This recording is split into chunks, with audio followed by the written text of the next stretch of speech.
Here's how to get loads of meat for yourself in Bellwright. Now, meat can be really valuable for you and for your villagers and an army if you're trying to create them. And having loads cooking and ready to be used can be really beneficial, especially in the winter. I want to quickly show you how to easily get meat and a ridiculous amount of it so that you can keep everybody fed.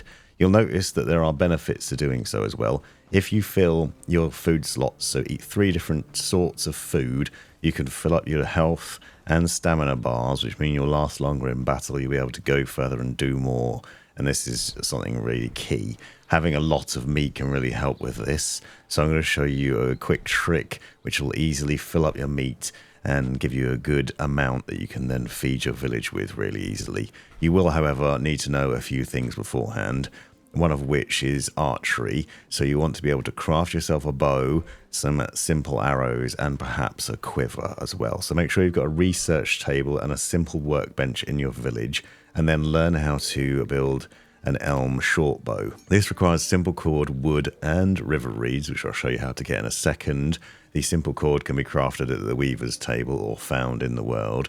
And then the simple arrows require wood and river reed as well. You're going to need a lot of river reed, so I'd recommend finding that and harvesting as much as you can. But the bow will help with the meat collection and make life a lot easier.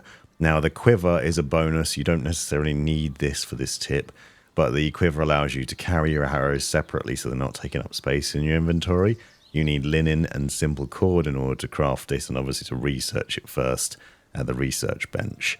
Once you've done that, you can then equip it and put your arrows in a separate slot. River reed might be the trickiest part of this in order to find. So what I'm going to do is quickly show you where to get that. You need to go to any sort of river or pond location, and Padstow has one quite nearby to it. So you're looking for this dark area on the map, which essentially points you towards a small pond.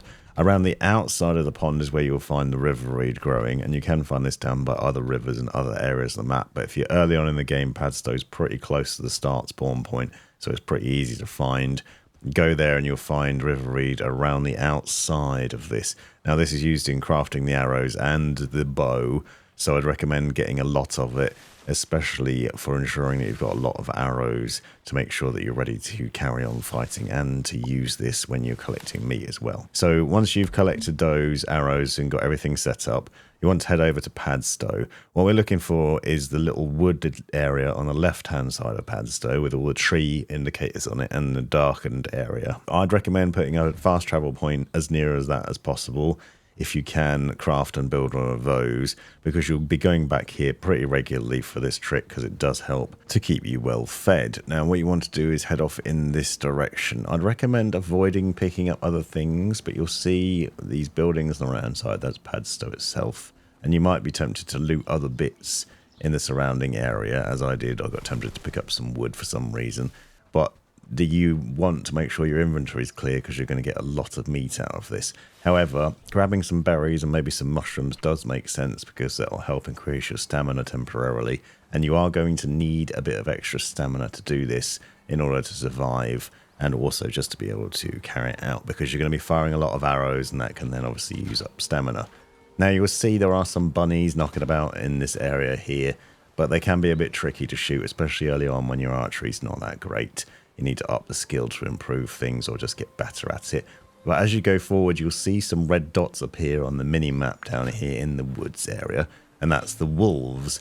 We want to draw those out, so if you shoot some arrows into the woods roughly in the direction of where that red dot is, you should hear the warning sound that you're then in danger, and a wolf should pop out. Jump up on these rocks at the back here, and you'll see that they can't get you. So you can then kill them and take their meat and fur and fangs. You can sell the fangs in the villages. Essentially, just keep repeating this process. Go closer to the woods, fire an arrow in there, and you can aggro a load of the wolves onto you, and they will chase you. If you look carefully, you'll see I've got about 4 of them chasing me now. You can hear them right behind you, but if you run back to the rock and jump on top of it, they can't get you. If you find you are in danger along the way, again a bit close, then I'd recommend zigging and zagging as much as possible, and that will stop them from biting you and doing damage. But then you can get up onto the rock and you can just shoot them carefree without having to worry about being killed.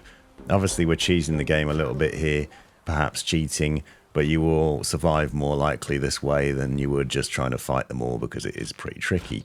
Now, if you adventure a bit further into the woods, you can find some rocks inside the woods that you can jump on as well. Doing that also keeps you out of danger. Not every rock will, it's worth bearing in mind. You need to find one that's pretty high and isn't easy to negotiate. But you'll notice there's also some boars in there as well. Now, killing boars as well as wolves is beneficial in two ways. One, you get extra bonus materials out of the boars, but two, you also get a different type of meat. Now, having more than one type of meat is also useful because, as you've seen, you have 3 food slots in this game, and you need to put a different food in each of those slots. So really, you need to be cooking different meat types in order to make sure you're making the most of it. You can see here that I've got different things for cooking on, and I'd recommend building a smoking rack because you can put a lot more meat on a smoking rack than you can on the other cooking things. So the standard campfire, for example, can only take 4 bits of meat, and it requires 4 lots of wood in order to cook, whereas the smoking rack only requires 1 bit of wood and just can carry on cooking for ages on that basis, and you can put loads of meat on there so it will last longer and it's easier to do. The other thing is the cauldrons, so watch out for those. When you get a chance, build those because you can craft much better food, including things like berry jam, which we'll need berries for, and stews. Now, you'll notice that the stews actually are beneficial because they give you other things like experience and productivity bonuses. The meat stews and the fish stews, especially the fine ones that you can craft at that cauldron once you've learned how to do it, will give you those bonus additions as well as having the health and XP bonuses. There are other fruits and vegetables out there that are also worth looking at. Cranberries, for example, if you eat those, they'll give you an XP bonus. So as well as getting a health boost and improving your stamina and health, you can see that you're also getting a skill XP gain from this of 30%. So not only do you want loads of meat, but you also want to pick up other food out in the world too, because these will all help.